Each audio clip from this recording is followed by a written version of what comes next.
Good morning and welcome to Two Girls in a Pod. I'm Sharon. I'm Christy. Hope all of you are doing well. We had this amazing guest on last week, and if you haven't had an opportunity to listen to that episode with Carissa Leilani, please do. Her energy is just amazing. Yeah. Even if you're not into yoga, that's okay. She has some really good insights, I believe, and it was just a really good conversation. I know you said that even if you're not into yoga, it took me back to that song. Yeah. So for y'all, that song was playing in my head as she said that. One of the things she talked about was finding your light. Yeah.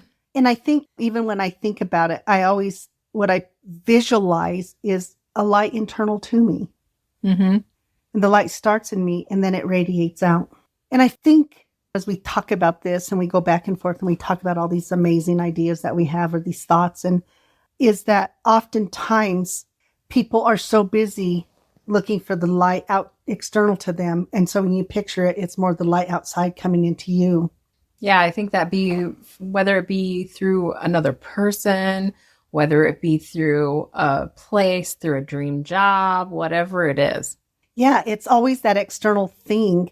But then what happens when we lose that job, that person, that car, that house, the light goes out. Yeah, it can be such a sad thing to watch, I think, with people when they get so fixated on something like that. And then when they're disappointed when it's gone, because I mean, everything's temporary. So when we're always evolving and moving on to the next thing and that, which there's nothing wrong with that, but no, and I often think, too, that people don't realize it. I think it's when you're in the moment with that person, place, or thing, that because it is creating, there is that creation of, oh, my goodness, this feels amazing and this feels great. Mm-hmm.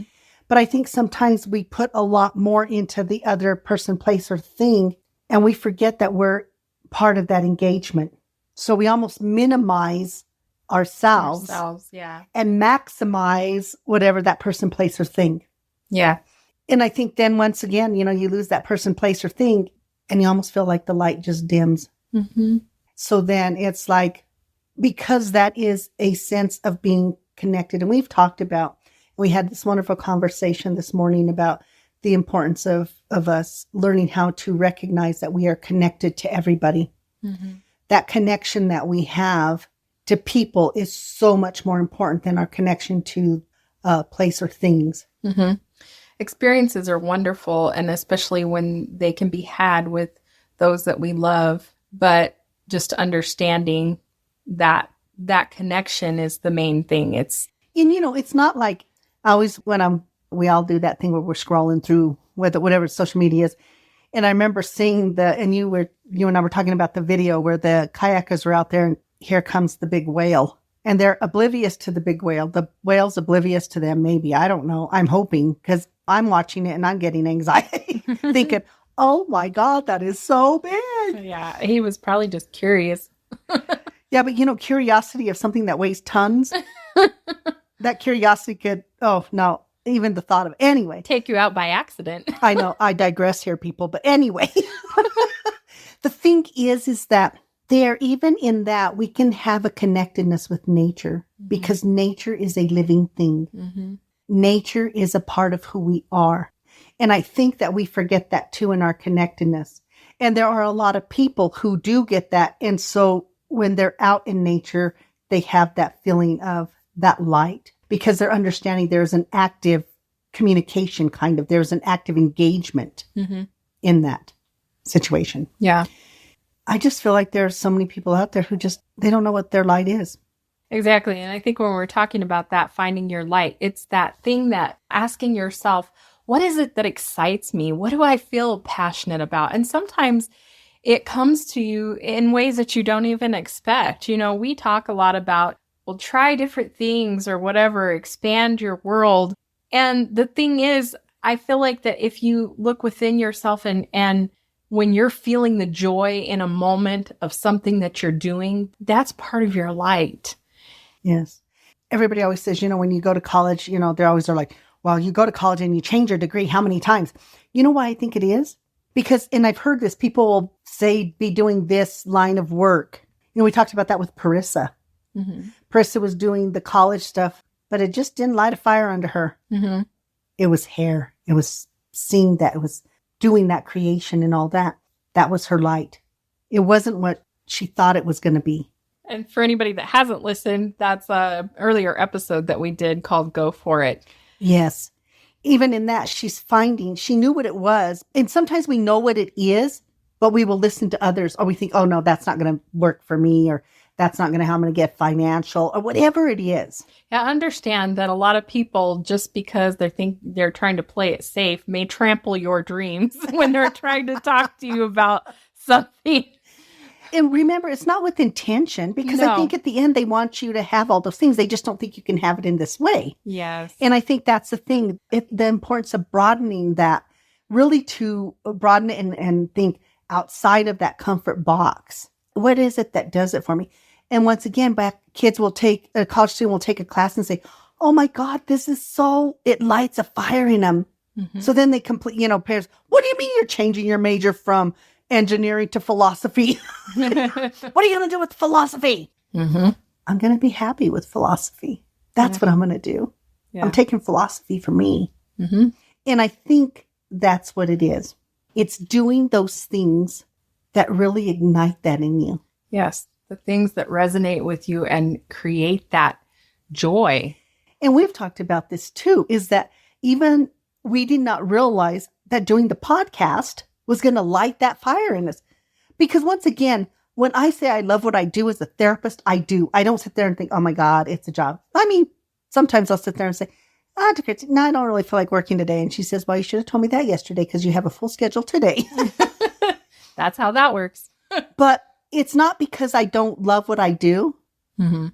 I'll look outside and the sun is shining. What do you always tell me? When the sun's shining, what? When the sun is shining, you don't want to work because it's too nice outside. You want to go do something. When it's raining outside, you don't want to work because it's just a good day to cuddle up with a book. So I've got to find that sweet spot in between. What days do you want to work again? But, I think that's what it is. So it's not that I don't, it's that as I pay attention, I find that there's a lot of little things, littler sparks than other, littler light, just a little bit of a glow here and a glow there. A few embers. But I'll take them, I'll blow on them and get them close. But I think that's what it is. Sometimes we have to look at that ember. Is it really just an ember? Or is it one that really has the potential to grow, but we're afraid or we're unsure? Is there more to it? And I think that the more that we educate ourselves, about different things, then we find those things that really stand out to us and create that spark. When we're talking about person, place, or thing, and I know that sometimes we don't even realize what a light somebody is. Oh, yeah. I think even for you, that was kind of not a surprise, but it really caught you off guard when your dad passed away. I mean, because you knew your dad was going to pass away because he was in hospice care with pancreatic cancer and that. But the impact it had on you, I could almost see that light go out of you. Yeah. Well, it felt like such a break in my whole world. I mean, that was the first very close relationship that I lost in that way. In the way that we know those people and how they are there for us in our lives. So, I mean, I do still feel him, but it was such a difficult thing at first, of course, just not having had that kind of loss before. I had lost my grandmother, who I was very close to, but losing a parent. Well, and I think that's the thing. Sometimes when we lose those people that are significant, we don't realize how much we've put into what that person brings to our life or whatever, that light that is a part of it. And I often see that when I'm working with grief and loss, even that thing of that person's gone and the person's are like, almost like my life is over. And I always tell people that's really a hard thing. And it's really a lot of responsibility to put on some other person. Mm-hmm. Somebody can't be everything for us. Yeah. And sometimes it's not even that in a negative way. It's just sometimes for me, my parents brought so much life and joy to me and the relationship that we had. Yeah. And when I lost both of them, and I lost both of them almost within a year, It's almost, today is actually my mom and dad's, it would be their 75th anniversary today. And on the 18th is the anniversary of my mom passing. But even with that, you do, at that moment, everything does become dim. Yeah. Because they are such a vital part of that light in us. But it's when, as time goes and we start to realize that we shared that light with them, and realizing that they were not the sole source of the light, but we miss those moments and all of that stuff. Yeah. So that becomes the person, when we talk about person, place, or thing, that becomes that person, and that there's such a significance to those people in our lives. Sometimes we don't realize the person brings out the light in us. Yeah. We don't even know what our light is, but they will see it. And because of their vision and because of what they see, it ignites that in us. Yeah. But we don't understand sometimes that they're only seeing the light. The light is in us. But when they leave, we think they are the light. Right. And then it's, how do we bridge that? How do we understand that it wasn't that they were the light? It was just that they had the ability to see it in us. And to bring it out of us more. Yes, because we're at that place of just happy. And I always tell you, what I love about our relationship is that with you, I can be really goofy, nerdy. Yeah. And you don't care. I mean, I have that with you like I have never had with anybody. Just that ability to be who I am in any moment. Yeah. And so I realized that even with that, that's a part of me, but I just kept it away because of where it's going to, but you also kind of draw that out of me. I hope that we bring out the best in one another. Yes, but it's not that I don't sit there and think I am your light. What I think is I just get to help flip the switch every once in a while. Have to plant seeds. The seeds of change. Well, and I think that's what it is. And then, we go to people place, and people think that like their home, like a place. And oftentimes it'll be like, I go to this place because it reminds me of this, or I go to this place because, and I always tell people, you don't have to go to the place. The places already exist in you. Do you see what I mean? And that's the whole thing. I think sometimes a good example of that is even like in my past with my grandparents and that. And I don't know what it was that they were trying to do. They did a lot of moving back and forth between states and that when my mom was growing up and that was really hard for her. And I hear that sometimes with some people, and I don't know if it's that they're searching for that perfect place or whatever. We have this idea that it's not where we are now. So it's like searching for happy outside yourself sometimes becomes an endless search. You know what I mean? And I'll often hear that when people, and I'll have clients who'll say, I think I'm going to move here or here because I think I'll just do better there. And I'm always in my head thinking the common denominator, the most variable is moving with you, and that's you. And how do you find that? Because you're right, they're often seeking that light in a place. Exactly. So I keep telling Christy, my place really is the ocean. And I tell her I will be so content to have my little coffee hut, coffee till noon, tequila afterwards. I don't care. Yes, I get it. There are some places that can definitely bring out your light even more. But I think it becomes, when you go to those places, it's once again that connectedness that you have to that place and what you bring out and what you allow to come out. But there can also be what I'm referring to, I think, is where it becomes a desperation of constantly seeking. And I will have that. I promise you with my clients, I've had it throughout all of these years. Well, maybe if I just move to another state, maybe if I move to another town, then I'll be okay and I'll be happy and blah, blah, blah. Then we have some of those people who won't leave their town. Yeah. Because somehow they feel the attachment to the town, not understanding. And for some, that is, they're happy. But for some, they will sacrifice all to stay for that comfort. For the comfort zone, yeah. Because that's all they know. Yeah. And so it becomes, well, this must be it. And so long as you're truly happy with it, and that does bring out your light, that's definitely where that you should be. But if you find that you're making excuses and for staying in a location and it feels like an unsatisfactory situation. You're staying there still trying to find your light. Right. Because this is my hometown, and we hear that whatever, there's Hoosiers, there's this, there's that. It doesn't matter. It's clear across. Mm-hmm. And I think that's what it is too. So that place becomes either the place you think you're going to find your light, you're going to move to find your light, or you stay in that place that you don't have your light, but you're trying to find it in the place. I think that you have to be able to decipher, is what I'm feeling attachment versus love or passion for something. We had an episode on that in the past too, love versus attachment. I think people get that confused a lot of times. So that becomes a place. Then we have the thing. And I had this client and he found this car and it reminded him of his dad. So he wanted to go get the car. And they're like, why are you going to get the car? I said, the car is not your dad. It's not the light that your dad even brought to your life. It's the love that your dad had for the car and the memory that you had with your dad in the car. I said, so you want to go spend all this money that you really don't have to get something, to bring back something. And I told him, I said, all of that is internal to you. The car doesn't bring that light to you. It doesn't bring that memory, that what that feeling was that filled you up. I said, what brings that is when you bring that back to your, that you go get that memory and you bring it back into your awareness. And then you get to have that feeling because that brings us light. Right. Those things are important to us, but we don't really, we always tell kids, you go do what you feel passionate about, but then we don't help them learn. What do I feel passionate about? What do I love? What is it that I do? I always love this too. Kids who love video games, love them. Love playing them. That's their little light right then.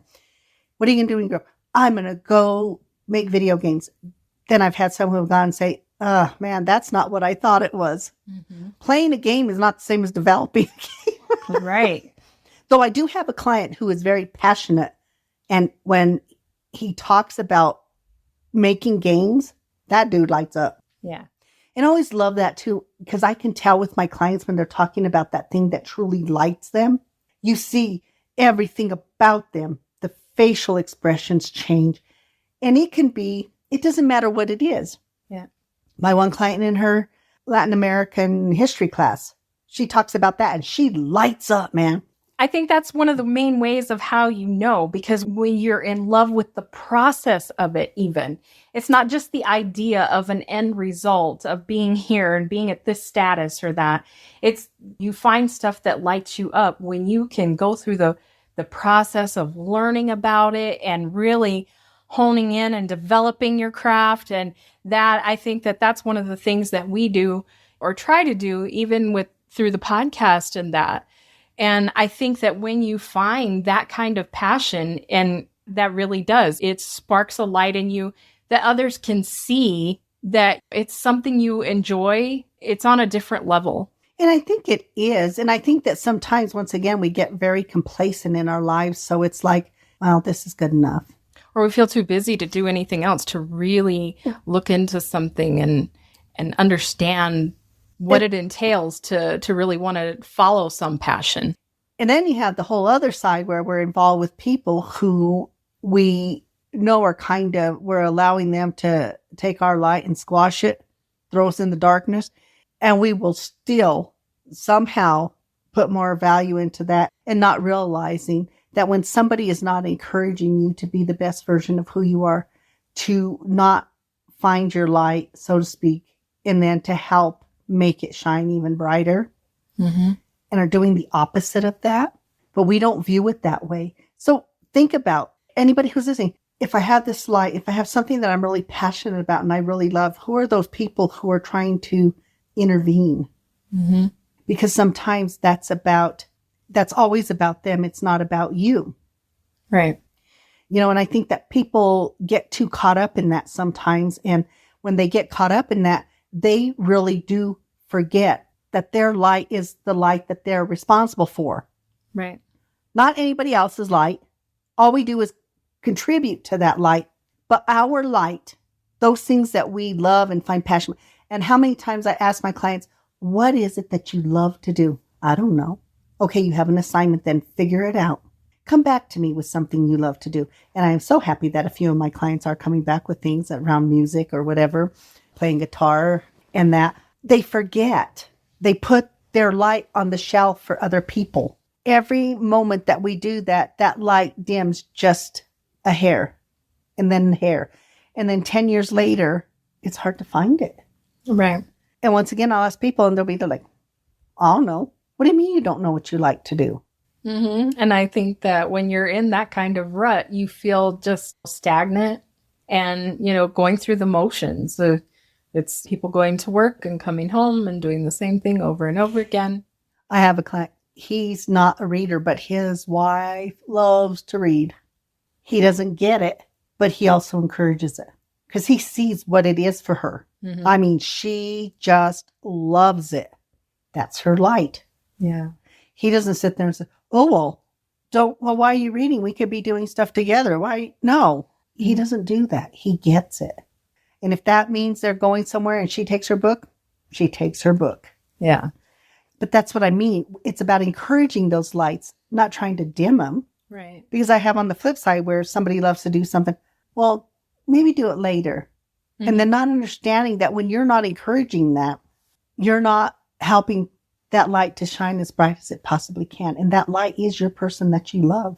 Mm-hmm. I loved how in the last episode when we were speaking with Carissa, she said, when you find your light, that's your signature on the world. And I really think that that is true. And when you're emulating that, people feel that. It's a good vibration. It sends out positivity. And I think that it makes you more successful. It makes the people around you feel uplifted. And I think that's what it should be about. I think that's finding your light.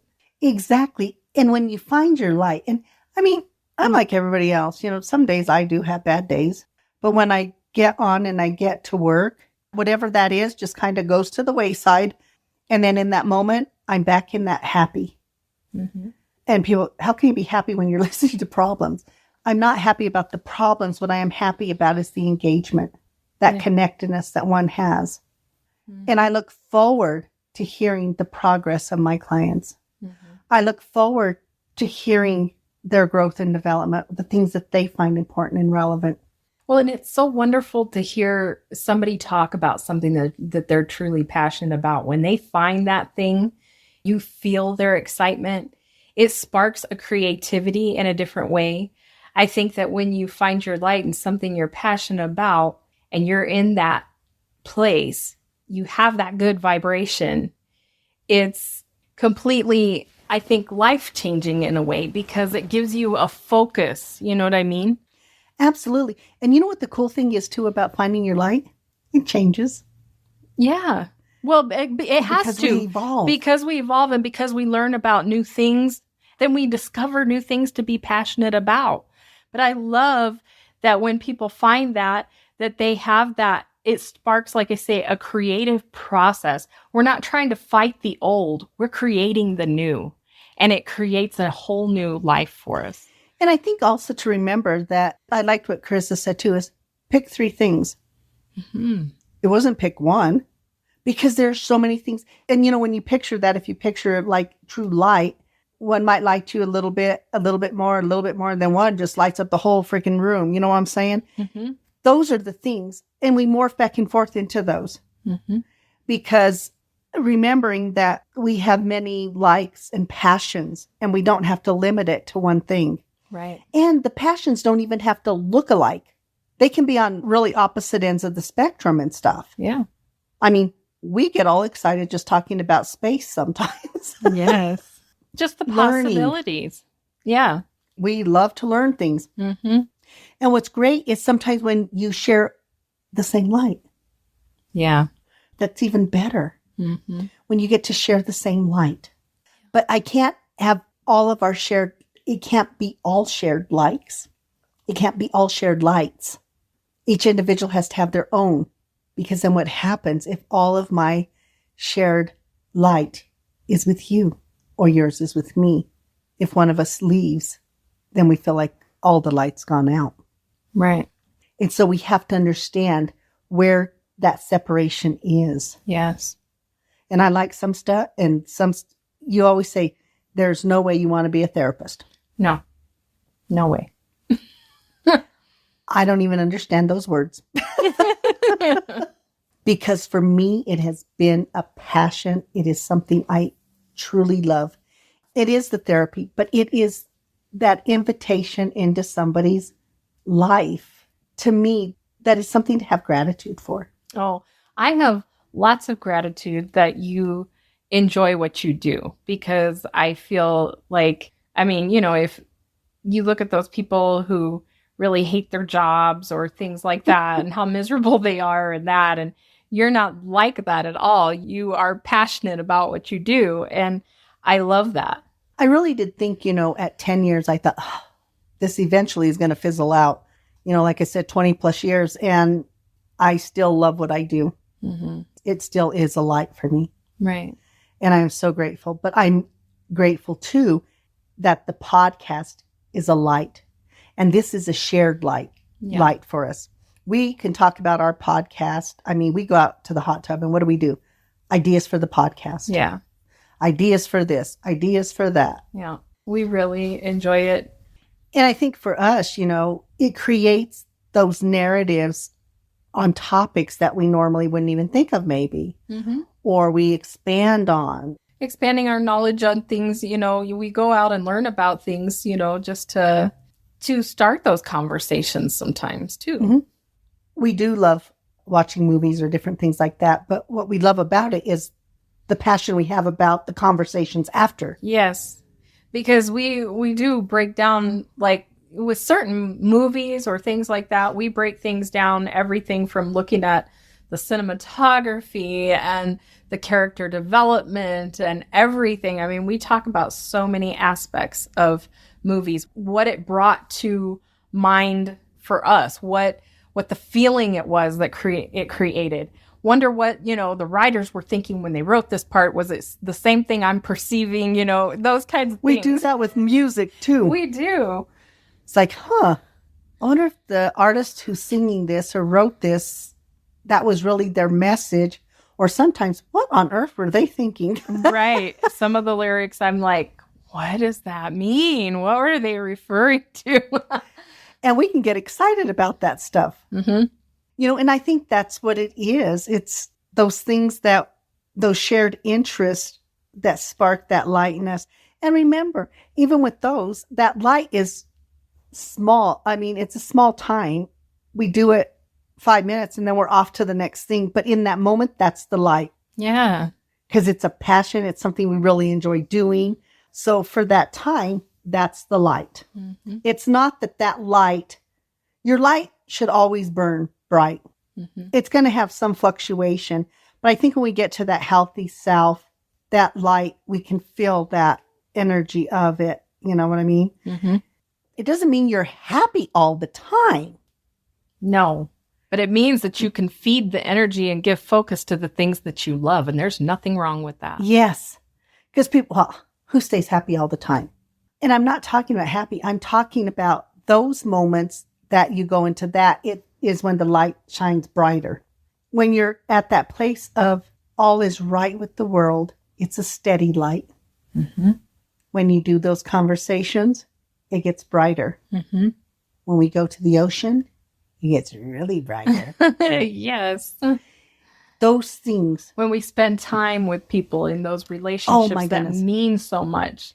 I am telling you, our house this last week and the week before, it was bright because we were so fortunate to have Sandra up for Comic-Con, which was amazing. And it wasn't the Comic-Con. Okay, maybe Tom Welling. Yeah, just a little bit. But it was the energy. People really were excited about doing this. You could tell the ones who, oh my God, the costumes, the work that they put in, you knew. Yes. That it was their passion, and you could feel that just coming off of them. The gal that was there in the full costume, the crocheted. So she put that together, and it was just amazing. Yeah, phenomenal. And it was interesting because every client that went to Comic-Con brought her up. Yeah, just the work, and you could just feel it on her. Yeah. that she loved it. It brought joy to her. Mm-hmm. So you get to experience that from somebody else as well. Yeah. But it was having Sandra here because we love our time with her. Mm-hmm. Went to the bookstore, which is her passion. It was great. Then we had June.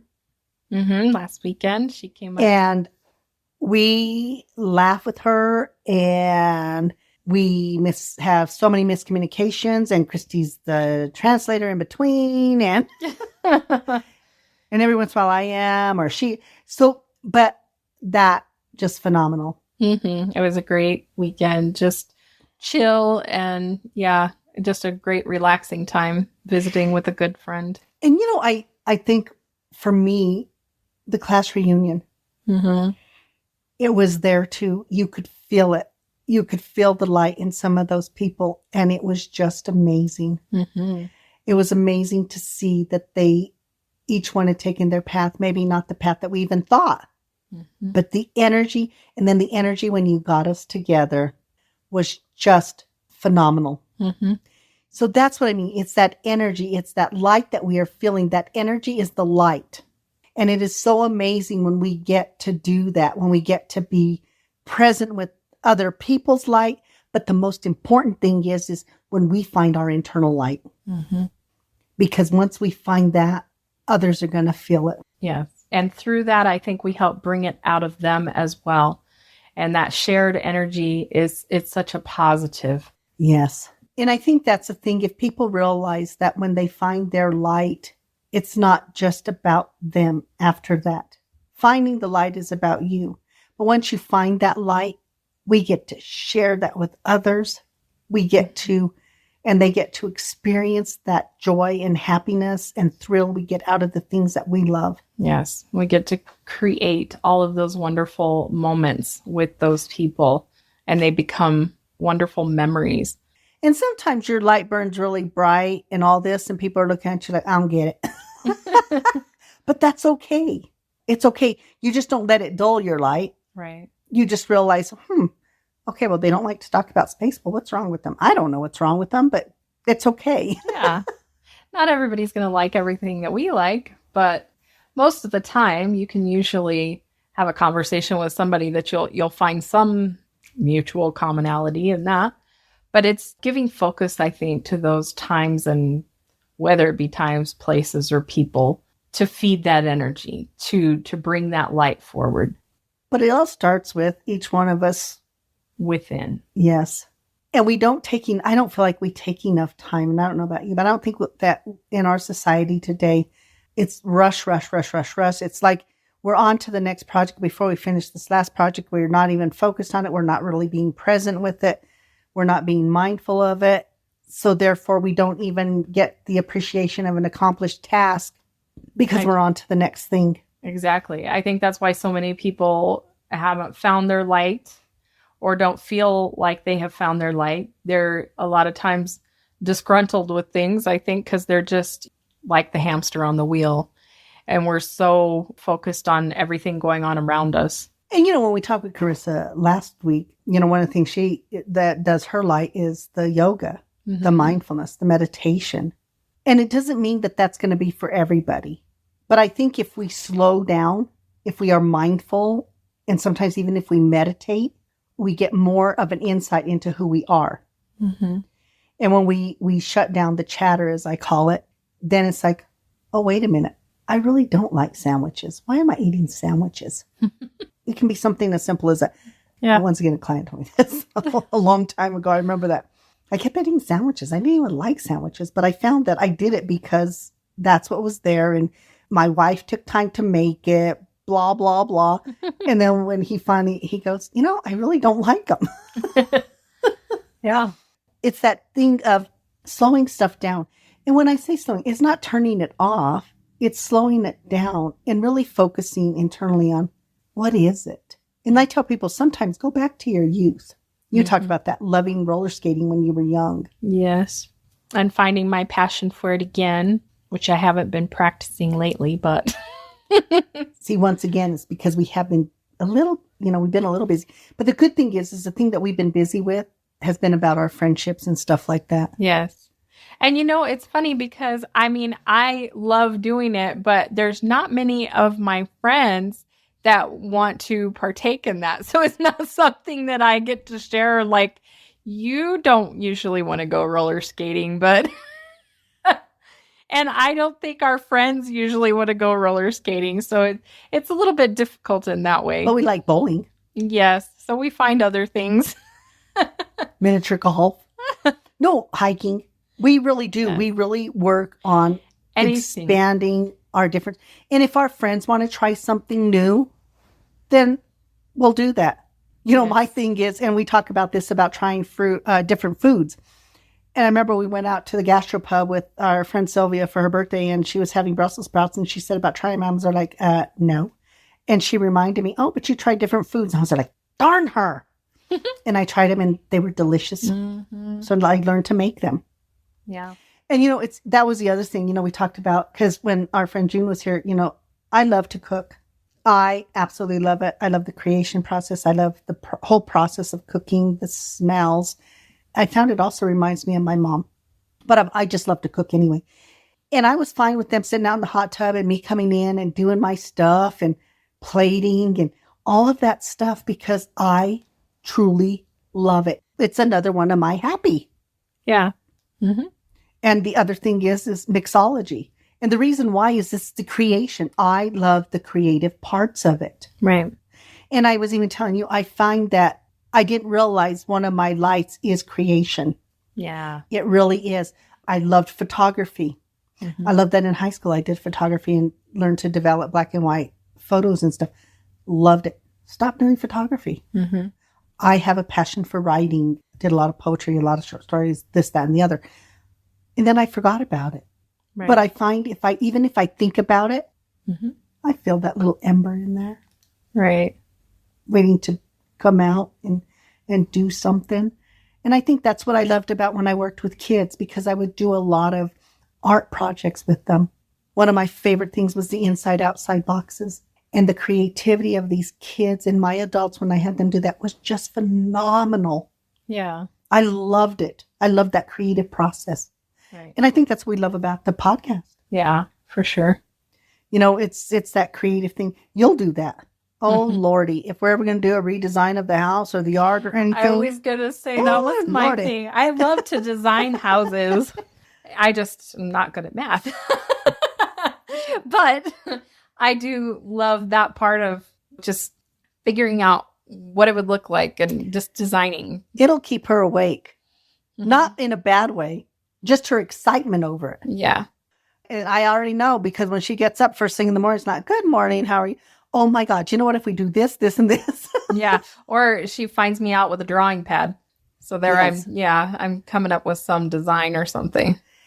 And that's what I mean. And then we get to share those ideas. Yeah. Our passions. She's not one to cook. She doesn't get joy out of it. No. She doesn't. But I love that I see the joy when you eat. When you eat it. I do appreciate that part. Our friend Sandra, she is a foodie. Mm-hmm. You can see her. Oh my goodness, when we vacation with her and stuff, even when she's here visiting, even when she takes her pictures, she does these amazing photographs of them and stuff. Always taking pictures of her food, yeah. You see that light in her. Yes, exactly. You do. It's about the food. And if you really want to see her light, hand her some ice cream. Yes. And a good book. Mm-hmm. But when you see those lights in people, then when she was here, let's go to the new tattered cover here in Springs. Yeah. Because we know how she is about books. So we get to participate in that light with her. And it is books, ice cream, foodie, travel. Sandra, you want to go on a trip? Yep. I haven't even told you where. Don't care. I'm traveling. I'm going. Here's my passport. Yeah. But that's what it is. We found that traveling lights is one of our lights. Didn't know that growing up. I wrote about it a lot. I journaled about traveling a lot when I was younger. And isn't it funny? We do those things. And so I think the thing is, we're talking about our lights because understand they're normal, common things. Mm-hmm. It's not some big, extraordinary plan or anything like that. It is truly those things that spark our friendships, Yeah. our family. I think it's just, starting at that most basic level of finding what you love. And then the plan develops over time. When we nurture it. Yeah. But we forget to feed the things that are our light. We start to feed other things, other people, other projects, other work, other this, other that. And pretty soon that light dims in us. Mm-hmm. For some people, it is yoga that will bring it out. Yeah. Meditation, mindfulness. Sometimes it's reading a book that sparks it. It doesn't matter what sparks the light in you. Just remember that every single one of us has light in us. Mm-hmm. Everybody. Mm-hmm. And even if you're at your darkest place, know there is light. Mm-hmm. And that light really has the potential to burn bright in you. But we just get so caught up, I feel like. You know what I mean? Mm-hmm. For sure. And then we're lost. It's all a distraction. Mm-hmm. We get lost. We get empty. We're distracted. We're not focused on it. Yeah. So many times I think we're just so focused on the injustices and things like that happen in our world. It's like I always tell my clients when they're talking to me about how the world is just in this state of array and disarray and violence. And I said, no. I said, that's what we're being fed. But when we look out in our neighborhood, what do we see? People just living their lives, Mm-hmm. working on their own light. We have to stop feeding those things, I feel, that just dim that light over and over and over again. Because I love what one of my clients once told me. He goes, if you do what you love, the money will come. Exactly. And I always remembered that. When he said that, I was there like, that is so true. Because when you're doing what you love, it never feels like a job. Exactly. So as you're moving along on this journey and you're doing what you love, whether it's a job or whether it's whatever it is, and if money is what you want, it will come. If relationship is what you want, it will come. All of those things will come if you just continue to focus on your light, your passion. Keep feeding the energy of that focus of your passion. Yes, your light. And then what you find is whatever it is that you're seeking in that. Not that we're seeking in it. It becomes that contributing thing to that light. Mm-hmm. So if it's travel, think about travel, write about travel, watch on travel. And then one day, guess what? You travel. Yeah. So sometimes it starts with the thought until it becomes a reality or whatever. Mm-hmm. But you're feeding that passion. You're feeding that light. And then you wake up one day and my goodness. You might be surprised what's developed. Yes. And you feel that light. It feels like that. And it fills you up. Yes. And it feels like light. Yeah. It feels bright. So take the time, as Carissa says. Find 3 things you're passionate about that light you, even if it's an ember. Mm-hmm. And then, by golly, blow on that ember till it is a flame. Right. Until it becomes a light. And then live in that light. And then invite people in your life that fuel that as well. Mm-hmm. Yeah. Make it a relationship. Surround yourself with that good energy. So thank you guys for letting us share what is our light. We hope that you find yours. Remember, 3. That was a good number. I like that. Find 3 things that you like. Even if you just like it, that maybe become a passion. Yeah. Ask yourself, what excites me? Mm-hmm. And if you say, nothing. Okay, what tickles? I don't know. What tickles your fancy? Yes. Start small, go big. Anyway, once again, thank you so much. What lights us is our gratitude. Our gratitude for each one of you who listens and tunes in. We are immensely grateful. Yep. Thank you so much. And you guys all have a wonderful week. Bye.